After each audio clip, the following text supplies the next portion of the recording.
안녕하세요. 공인중개사 시험을 과목별로 정리하는 시간, 시니어를 위한 공인중개사 마스터입니다. 공인중개사 시험은요, 이 평균 합격률이 20~30% 미만이라고 합니다. 난이도가 굉장히 높기 때문에 충분한 기간을 두고 공부하는 게 중요한데요. 무엇보다 기초 이론을 좀 탄탄히 다져놓는 게 가장 중요하겠죠. 기초를 잘 다져놓아야 이 기본과 심화까지 갔을 때 무난하게 공부하실 수 있을 거라고 생각이 듭니다. 너무 조급하게 생각하지 마시고요. 저희와 함께 탄탄하게 기본기 다져보는 시간 가져보시면 좋겠습니다. 김영석 교수님의 강의 시작해볼까요? 박수로 맞아주세요.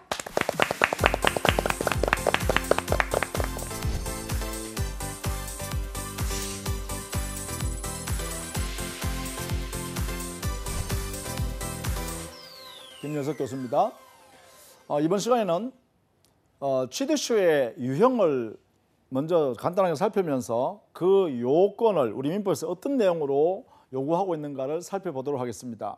대단히 중요한 부분이기도 합니다. 꼭 정리하셔야 됩니다. 자, 먼저 그 유형은 크게 부동산의 취득시효와 동산의 취득시효를 있다 이랬습니다.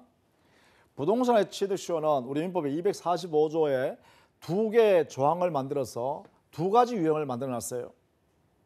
이때 245조 1항에서 말하는 부동산 취득시효는 점유를 기본으로 하여 등기가 갖추어지면 소유권 취득한다 이렇게 만들어놔서 보통 우리는 점유부 시효 취득 이렇게 표현하고요. 245조 2항에서 인정하고 있는 부동산의 취득시효는 그 점유자가 등기를 갖추고 있는 상태에서 점유를 하고 있으면 일정한 요건만 갖추면 소유권자가 된다 이렇게 되어 있기 때문에 등기부 시효 취득 또는 등기부 취득 시효 이렇게 표현해요. 그 내용을 보면 점유를 기본으로 하여 취득하는 취득시효는 20년간 점유를 해야 돼요. 점유기간이 점유자가 그 다음에 소유의사로서 점유를 해야 합니다.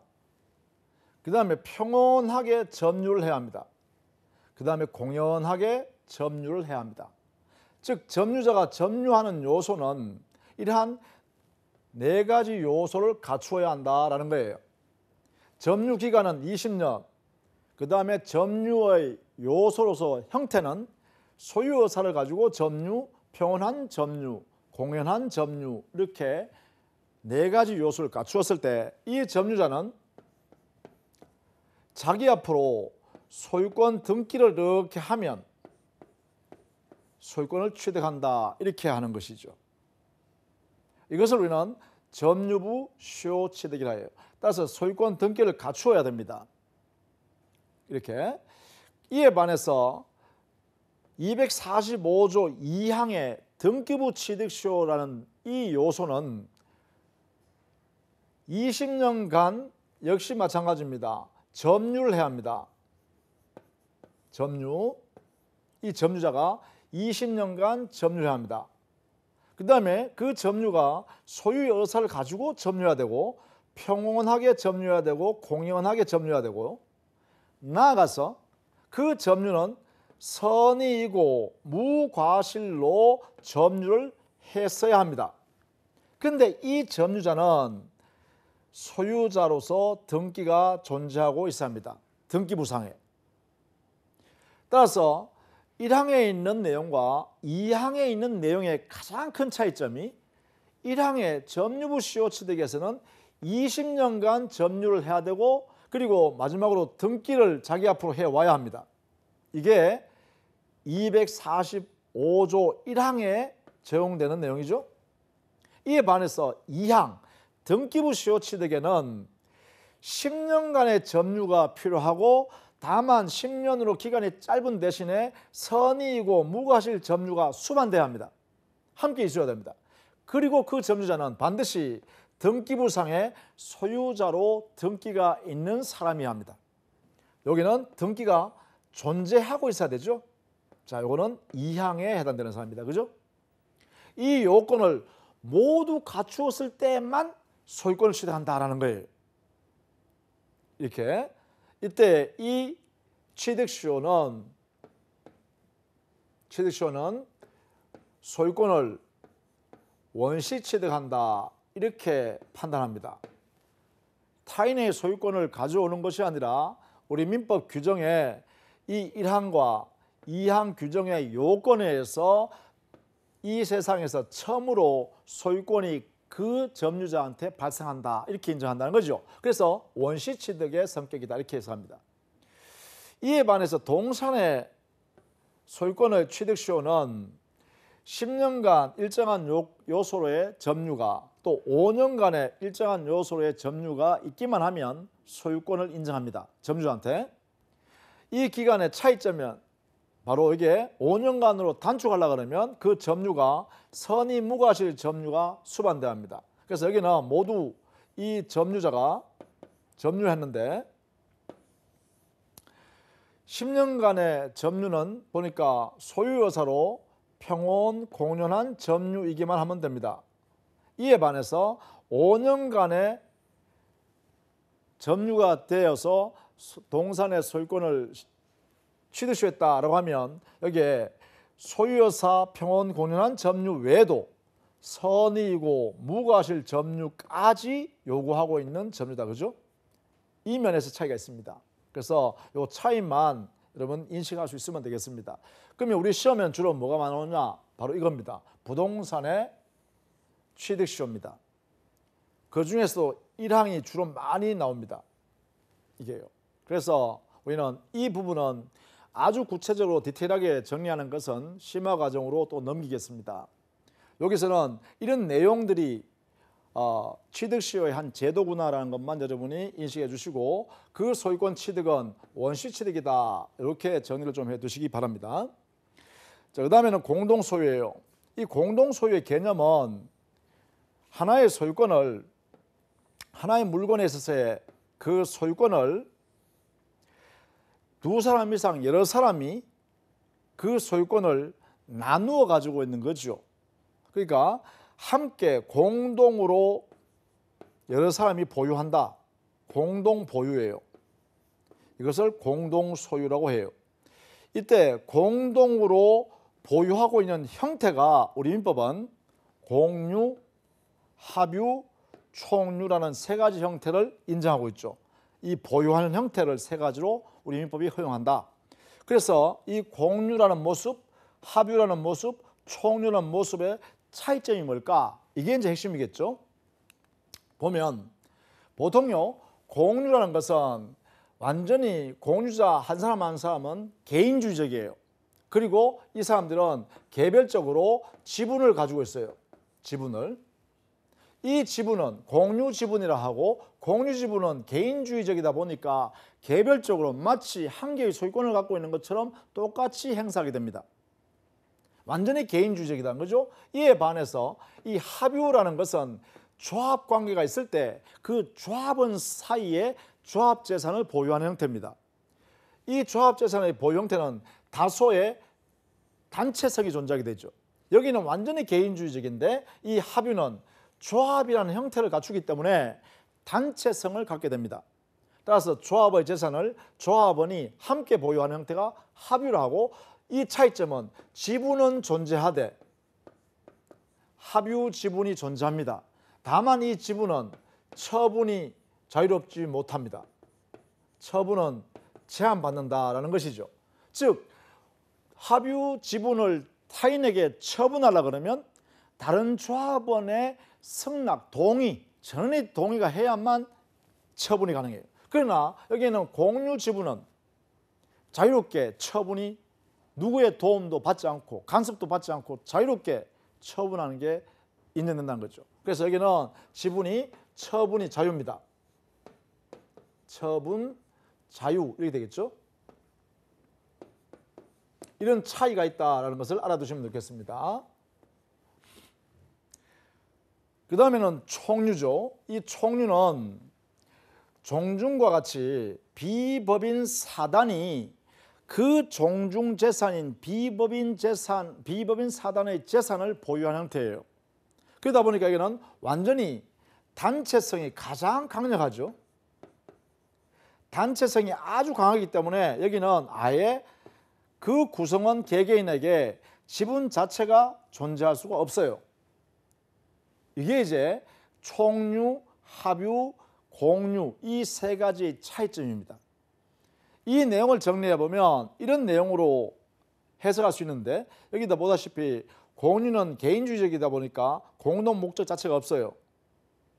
그래서 완전히 여기는 이 공유 지분을 마음대로 할 수 있는 거죠. 그러나 합유는 여기는 조합을 전제로 하기 때문에 공동의 목적이 있습니다. 그렇기 때문에 여기는 당연히 합유 지분은 존재하나 이건 제한이 따른다. 이렇게 해석할 수 있겠죠. 그러나 이 총류는 권리 능력 없는 사단, 보통 우리가 사회에서는 종중, 뭐 교회, 또 사찰, 뭐 동창회도 있겠네요. 사회에서 그죠? 동창회가 뭐 재산을 가지고 있다라고 할 때 그 동창회 구성원, 종중의 구성원, 교회 구성원인 신자들이죠. 사찰의 구성원인 신자들이 있겠죠. 이 구성원들이 단체로 보유하는 형태를 우리는 이 총류라고 한다라는 것이죠. 따라서 여기는 단체로 보유하기 때문에 개개인에게 지분권 자체가 존재하지 않는다는 게 특성이에요. 그래서 이 내용이 가장 핵심적인 모습이기도 합니다. 그래서 이게 정리해 보면 이게 공유 지분은 처분이 자유죠. 마음대로 할 수 있다, 그죠? 그러나 여기는 전원의 동의가 있어야 한다는 제한이 따릅니다. 그에 반해서 총류에는 지분 자체가 없으니까 처분이란 제도가 자체가 없겠죠. 당연히 그죠? 이렇게 해석할 수 있을 겁니다. 이게 가장 중요한 핵심적인 요소입니다. 성격상 그죠? 이렇게 정리해 두시면 되겠죠. 그 다음에 첨부, 선점, 습득, 발견 이것도요 소유권을 원시 취득하는 거예요. 원시 취득하는 모습입니다. 그러면 첨부라는 개념이 뭐냐라고 하면 소유자가 다른 두 개 이상의 물건이 어떤 이유로 이게 두 개가 어우러졌어요. 어우러지다 보니까 하나의 물건이 되어버렸네요. 그러면 이 하나의 물건에 대해서는 하나의 소유권이 존재해야 되니까 이 소유권을 어떻게 정할 거냐? 이게 이제 첨부라고 합니다. 이 어우러지는 모습, 두 개 이상의 물건이 이렇게 어우러지는 모습에 따라서 이 첨부의 모습이 정해지게 되는데 그것이 바로 부합, 혼화, 가공 이런 형태가 있습니다. 이게요. 따라서 이때 우리는 첨부에 의해서 소유권 취득하는 그 하나의 물건으로 되는 소유권을 누가 가져갈 거냐라는 문제를 우리 민법에 규정하고 있어요. 첨부의 종류는 부합, 혼화, 가공 세 가지가 있다. 보통 부합이란 것은 두 개 이상의 물건이 합쳐지는 거죠. 합쳐지는 모습, 그것을 우리는 부합이라고 합니다. 합쳐졌으니까 한 개의 물건이 되어버리죠. 그때 한 개의 물건의 소유자가 누구냐를 정하는 게 민법이 있다. 그 다음에 이 혼화란 것은요, 두 개 이상의 물건이 마구 섞여버리는 거예요. 이 섞이는 거예요. 섞이는 거. 섞임 현상이 발생하는 거예요. 그러면 섞였는데 분리 가능한 경우에는 혼화라 그러지 않아요. 이 섞여가지고 분리하기가 어렵거나 곤란하거나 또는 분리할 수 있다 하더라도 너무나 비용이 또 시간이 너무 많이 걸린다. 그럴 때는 혼화라는 제도에 의해서 하나의 물건을 취급해버립니다. 그때 하나의 물건을 우리는 혼화되어 나온 물건이기 때문에 혼화물 이렇게 하죠. 이게 부합되어 나온 물건이니까 부합물 또는 합성물 이렇게 합니다. 합쳐지니까 혼화되어 나온 물건이니까 혼화물 이러죠. 이 가공이란 것은 어떤 원재료예요. 이 노동력을 투하하는 거예요. 노동력을. 뭐 기술이라 해도 좋고요. 기술. 이렇게 투입하면 어떤 물건이 만들어지죠. 이렇게 나온 물건을 가공하여 나온 물건이다 해서 가공물이라고 그래요. 이렇게요. 이때 이제 이 가공물의 소유권을 누가 가질 거냐라는 문제입니다. 여기에 대전제요.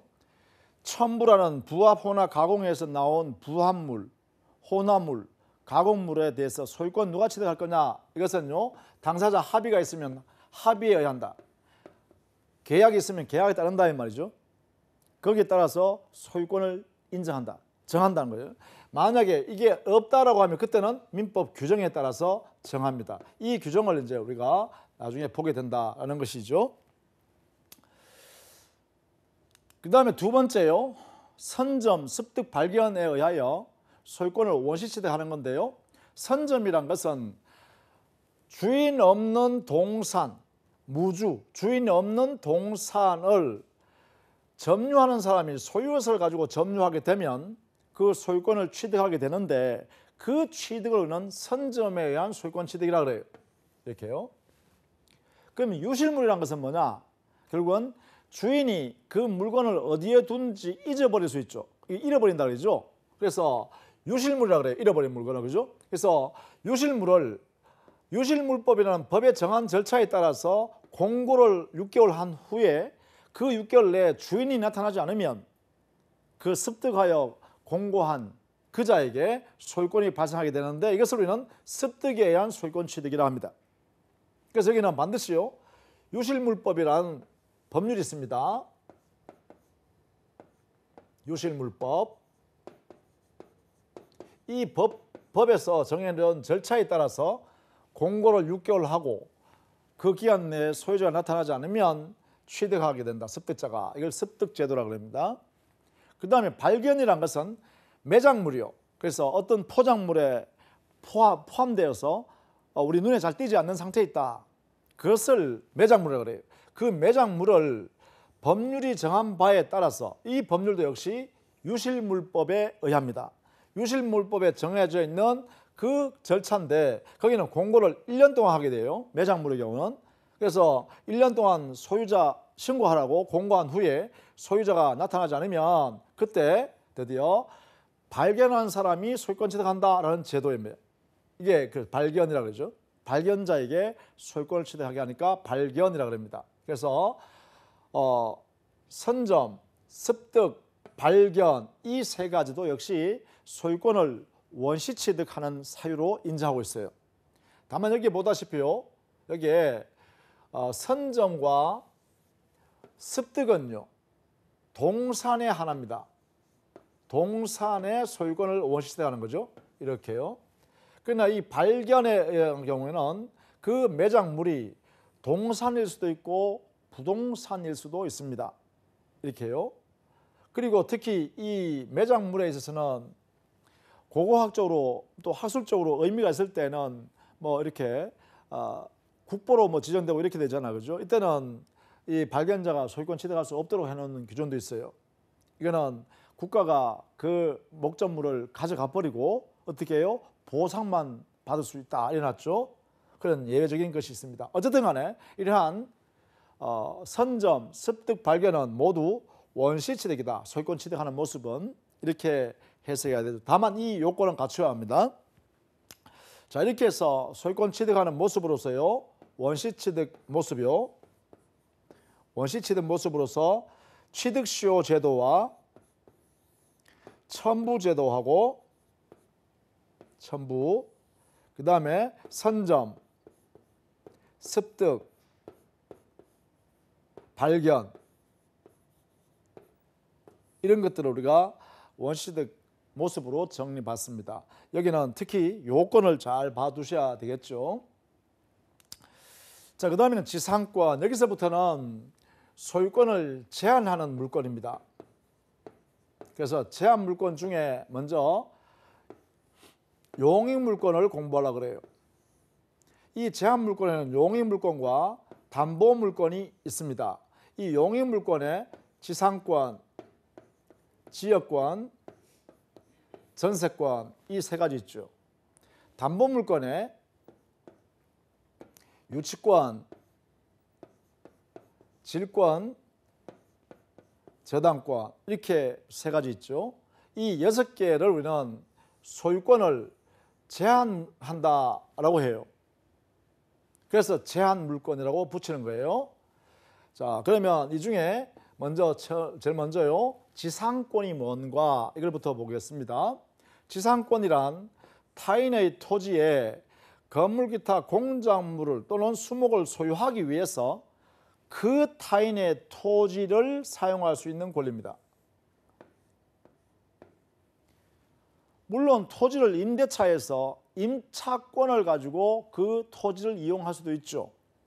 그런데 임차권이란 토지 임차권, 토지를 대상으로 하는 토지 임차권은 이것은 물권이 아니라 채권입니다. 채권. 채권은 임대인한테 주장할 수 있는 권리에 불과합니다. 임대인에게 주장하는 권리. 그런데 여기에 있는 지상권이라는 것은 물권이잖아요. 그러면 물권이라는 것은 물건을 대상으로 지배한다 했죠.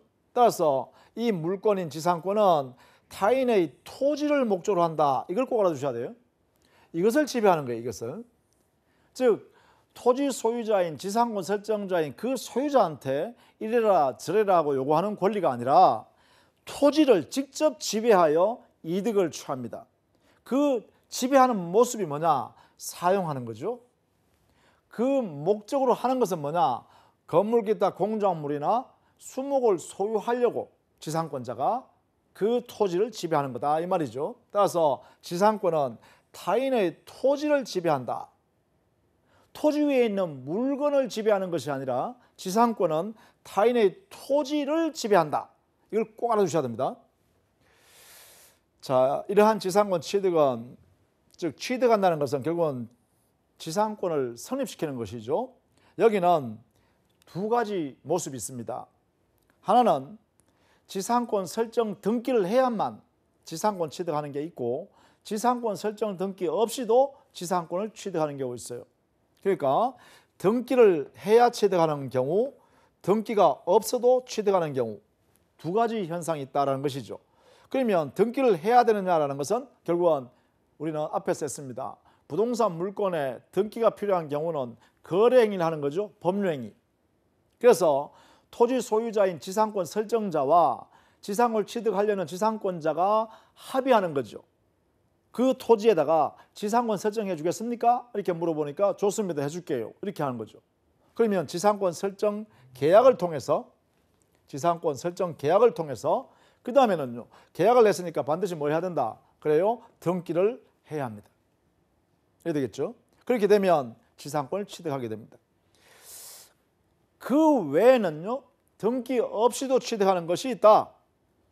그게 뭐냐 하면 우리 민법의 187조 상속에 의해서 지상권을 취득한다든가 등등입니다. 그 외에 우리 민법의 명문으로요. 법정지상권이라는 제도가 있습니다. 법정지상권. 이 법정지상권은 우리 민법에 정해져 있는 법정되어 있는 것도 있고 지상권이, 또는 관습법이라는 법에서도 이 법정지상권이라는 것이 있기도 합니다. 그래서 민법에 있는 법정지상권과 관습법에서 인정해 주는 법정지상권, 이 두 가지는요. 등기를 요하지 아니한다는 거예요. 지상권의 성립함에 있어서 민법에 정해져 있는 법정지상권과 관습법에 있는 법정지상권은 법에서 이미 정해놓은 내용이기 때문에 등기하지 않아도, 지상권 등기를 하지 않아도 지상권이 발생해버립니다. 그래서 주로 우리가 시험에서 지상권의 성립에 관한 문제를 낸다면 주로 이 부분입니다. 법정지상권 그리고 관습법상의 법정지상권. 법률 규정에 과연 어떻게 규정이 되어 있는가, 이 내용을 살펴보는 것이죠. 이렇게요. 자, 이러한 지상권이 민법의 등기를 통해서 지상권을 설정했던, 법률 규정에서 지상권을 취득했던 지상권이 만들어지면 우리 민법에 규정되어 있는 이 지상권 내용은 동일합니다. 기본적으로 그 내용은 일단 존속기간은요. 우리 민법에 정해져 있는 최단 존속기간이 있습니다. 아무리 짧아도 우리 법에 정해놓은 이 기간은 지켜야 한다. 예컨대 최단 존속기간이 30년, 15년, 5년, 이 세 가지 형태가 있습니다. 만약에 수목을 소유하기 위해서 지상권 설정한다. 또 견고한 건물을 소유하기 위해서 한다. 그러면 30년을 무조건 지켜야 합니다. 이거 이상이어야 한다. 이런 이야기예요. 또 만약에 보통의 건축물이나 보통의 건물을 취득할 목적이다 하면 15년을 지켜야 합니다. 그 외에 공작물을 소유하기 위해서 지상권을 설정한다라고 하면 5년은 최소한 지켜야 한다. 그래서 최단기간 보장이 있고, 이 규정은 강행 규정입니다. 강행 규정이니까 이것을 위반하면 강제로 이것으로 간주해 버립니다. 법이. 반드시 지켜야 한다. 이게 있다. 그죠? 그다음에 지상권의 권리는 아주 강력하기 때문에요. 지상권자는 지상권을 취득하고 되면 지상권을 양도하든 지상권이 존속하는 범위 안에서 그 토지를 임대하든 또 우리 민법에서는요. 지상권이라는 권리를 대상으로 해서 저당권을 설정하고 돈을 빌려 쓸 수 있도록 지상권자한테 허용해요. 그렇게 되면 그러한 행위를 이 지상권자가 마음대로 할 수 있습니다. 그게 우리 법에서 철저하게 보장하고 있죠. 자, 이러한 내용으로 지상권자가 당의 토지를 사용 수익한다 이런 이야기죠. 자, 이러한 내용이 바로 여기 있네요. 지상권자는 마음대로 처분할 수 있다. 그죠? 그래서 보면 뭐 토지를 임대한다든가 또 지상권을 타인에게 양도한다든가 또 담보로 저당권 설정해서 돈을 빌려 쓴다든가 이런 것이 인정된다라는 것입니다.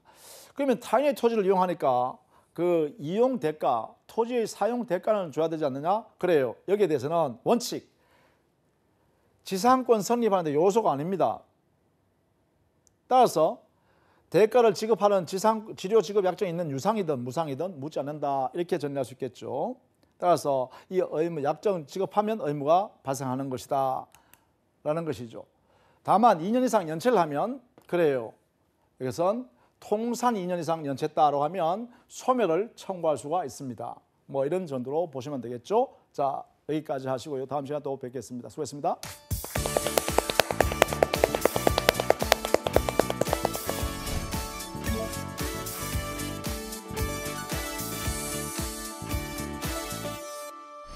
네, 김영석 교수님의 열띤 강의 잘 들었습니다.